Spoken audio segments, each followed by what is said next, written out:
Hello ladies and gentlemen, welcome back. It has been a while since I've uploaded videos to YouTube. I'm going to say this in all of my videos that I'm recording tonight just because some of you might have watched my other videos, some of you might not have. But either way, welcome back. This is one of my, how can I call it? Upcoming game videos, I guess. Basically where I'll sit down and talk about what the game is about, where you guys can find it and stuff like that. And yeah, just to give you guys a better idea of the game, and if I'm being honest, to give myself a better idea of the game as well, because it's always nice to know about the games that you're getting into before you actually play them. Excuse me, I've still got a bit of a chesty cough, so my voice is going to come and go as it pleases, so just, yeah, ignore that. Anyway, so this upcoming game is called The Isle. It's currently being created by 3 people in particular. I'm sure they'll spread out when the game gets a little bit more successful. But the team leader, if you will, is a guy called Dondi, and I'm sure some of you, if not most of you, will know Dondi from Primal Carnage. Unfortunately, he left the team, I think, was it before Extinction was released? I can't remember. But yeah, he's decided to go off and make his own dinosaur game, and that is The Isle. The next guy is Rodrigo Vega, who I'm sure some of you know from the Stompin' Land. He is the concept artist for both this game and, you know, he used to be the concept artist for Stompin' Land. And I'm sure some of you saw the concept art for Stompin' Land, and he is a very good concept artist. Very good. I love his work. And finally, we have got Kaysen, or Xin, or whatever you want to call him. And he is the modeler at the moment, and he was actually also the modeler from the Stompin' Land. But what you guys have got to remember that the reason the Stompin' Land failed was because of Jig, and only Jig. It wasn't anybody else's fault. Rodrigo and Kaysen, or Kaysen, I'm going to call him Kaysen. They both, you know, they were just kind of employed to work on the game. Same thing with Vladimir. Or Vlad, if you want to call him Vlad. They were kind of brought on, commissioned, if you will, to make models, do concept art, etc. for the game. Jig was the one who basically ran the project into the ground. But yeah, so these guys are back. They're working on a brand new dinosaur game called The Isle. Now, as you can see from this lovely picture that I've got on screen and have had on screen, I'm sure some of you can guess that that is a very heavily armoured T-Rex lifting up a buggy. In the corner of the screen you can see that there's 2 people, one guy with a gun, the other guy, I don't think he's got anything in his hand. He might have, I don't know, but they're both wearing backpacks. It's kind of just to give you guys an idea of what the game is, and the game is a giant island, like an absolutely huge island, where you'll play as humans or dinosaurs. And you basically just have to fight until the death, really. You can go off, you can try and survive on your own, you can stick with teammates. This goes for the dinosaurs as well. You can either survive on your own or stick with, you know, like hunting a pack, if you will. And yeah, you've basically just got to fight. But Dondi has decided that he wants to make the game as open as possible. And what I mean by that is that you'll be able to customize the settings, so if you wanted to, you could have dinosaur v dinosaur and just kind of have this not necessarily real life, but this dinosaur simulator game. Or you could have humans v humans and have something like Battlefield, which I think is really nice because customization is something that games seem to have lacked. It was once a huge thing, but now it's kind of the illusion of customization. Like, you can pick the guns that you want, but really you can't customize squat. So it is nice that Dondi and the team are putting that in the game. Next up is a picture of one of the islands that was in basically being worked on, really.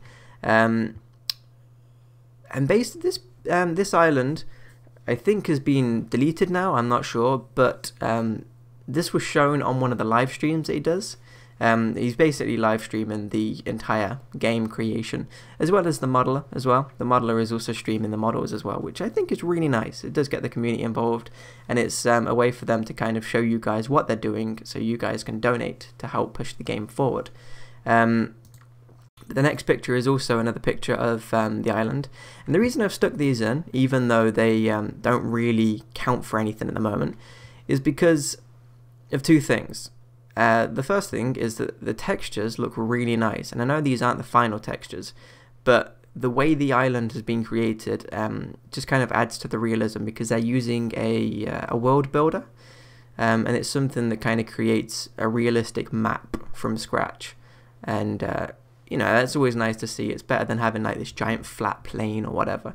Yeah, this map is going to be huge. It's going to have mountains, it's going to have snowy parts, it's going to have forests, it's going to have just flat plains, as I mentioned, lakes, sandbanks and stuff like that, and I think that's really nice. Gives a lot of variety to the game, and means that, you know, no surrounding will be the same. You always have to keep an eye out of what you're doing, where you're going, etc. And it also shows off the clouds. So if you see at the bottom of the mountain there, that is the real-time clouds, and these clouds will be pushed by the wind. And the wind would also affect things like smell. They'll also affect the trees and stuff like that. And I think that's a really nice add-on. And these clouds aren't just little 2D objects moving around. These are proper 3D clouds. And they will cause like visibility issues and stuff like that, which is obviously a bit of a, what's the word? I forgot the word. A bit of a disadvantage to anyone who's in that kind of cloudy area.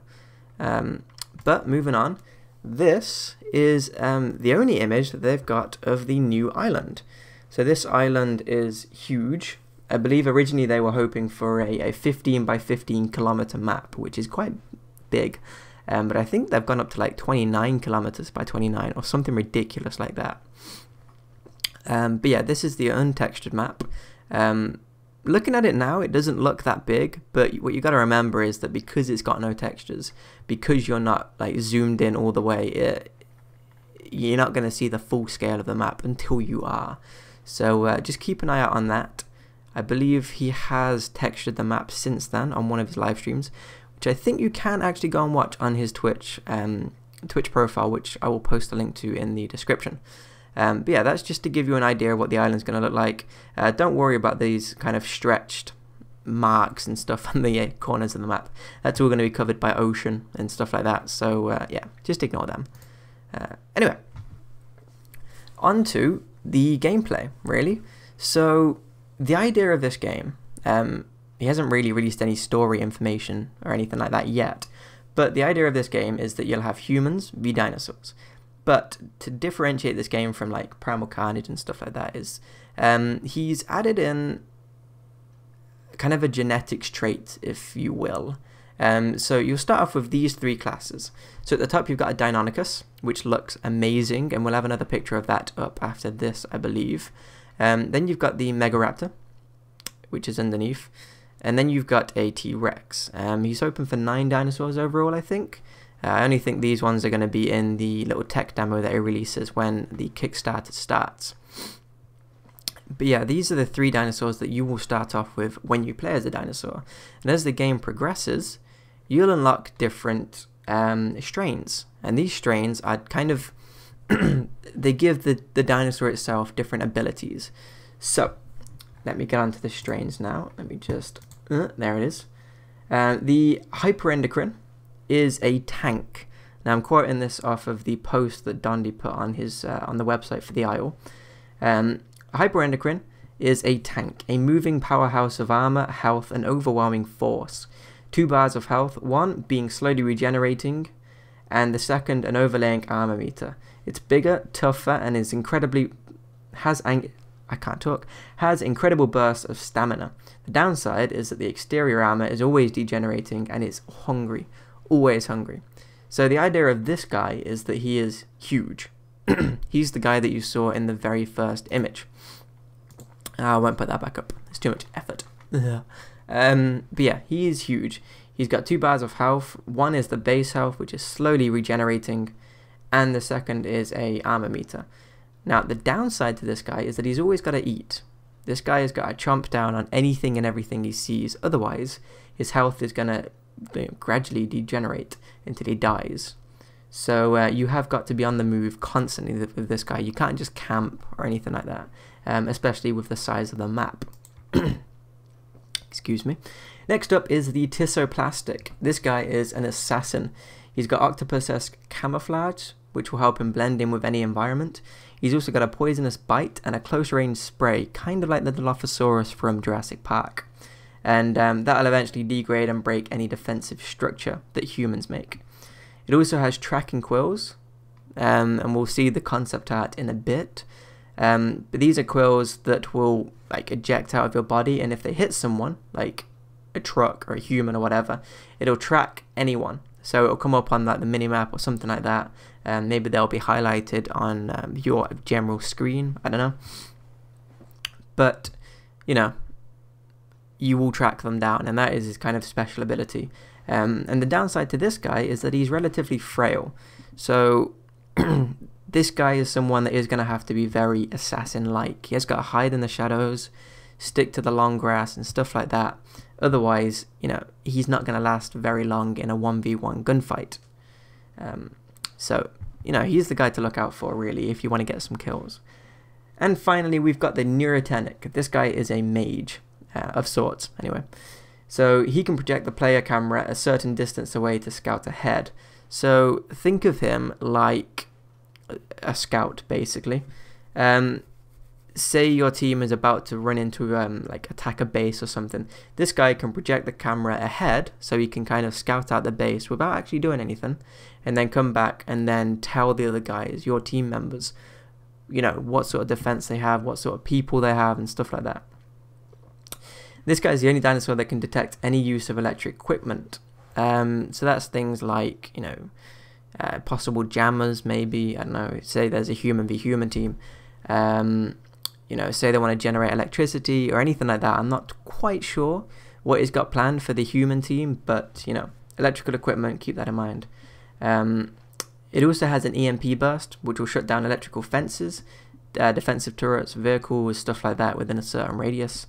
And these guys are the best squad leaders, but they're also the only dinosaur that can communicate with humans in in-game voice.